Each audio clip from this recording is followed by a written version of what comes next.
আসসালামু আলাইকুম। আজ আপনাদের সাথে একটা জিনিস শেয়ার করার জন্য আমি আমাদের কলার বাগানে আসলাম।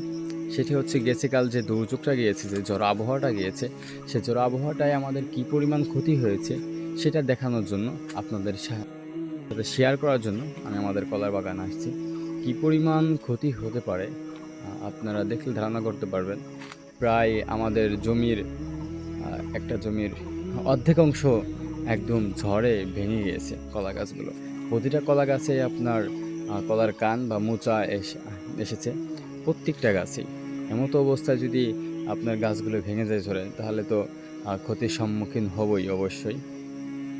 কী পরিমাণ হয়েছে এটা আপনাদের সাথে একটু দেখানোর জন্য আমি আজ আমাদের কলার বাগানে আসছি।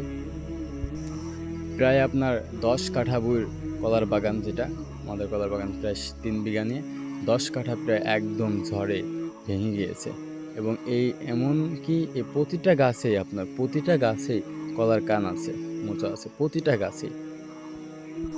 তবে শুকরিয়া জ্ঞাপন করছি মহান রব্বের কাছে, যে উনি হয়তোবা আমাদেরকে এই ক্ষতি দিয়ে, সাময়িক ক্ষতি দিয়ে হয়তোবা কোনো কল্যাণ আমাদের জন্য আরও উত্তম কল্যাণ রেখেছেন। যেহেতু আল্লাহ মহাপরিকল্পনাকারী, এজন্য হতাশ হব না। আল্লাহর উপর ভরসা আছে, ইনশাল্লাহ আল্লাহ হয়তোবা আমাদের এই বিপদটা দিয়ে হয়তো তিনি আমাদের জন্য আরও উত্তম কোনো কিছু রেখেছেন। তবে মরিচ গাছের এই ঝড়ো আবহাওয়ায় তেমন কিছু হয়নি। যেহেতু কিছুদিন আগে দেখছেন আমরা মরিচ গাছে খুঁটি দিয়েছি, যার কারণ হচ্ছে হয়তোবা আল্লাহ তাআলা এই ওছিলায় আমাদের মরিচ গাছকে কোনো কিছু করেননি।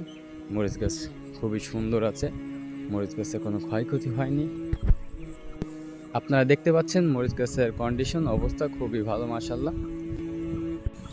তবে হ্যাঁ, আমাদের ওস্তা প্রজেক্টে একটু ক্ষতি হয়েছে। বাঁশের জাংলা যেহেতু অতিরিক্ত ভারী হয়ে গেছে, আর যেহেতু ঝড়ো বৃষ্টি হয়েছে, যার কারণে হচ্ছে আমাদের যে জাংলাটা রয়েছে, যে মাচাটা রয়েছে, সে মাচাটা বেঁকে গেছে, মানে ঝুঁকে গেছে একদিকে। এই জন্য একটু ক্ষতি হয়েছে। অবশ্যই এটা মেরামত করলে ঠিক হয়ে যাবে। সবাই আমাদের জন্য দোয়া করবেন, যেন আল্লাহ তাআলা আমাদের এই কাজের ভিতর বারাকা দান করুন।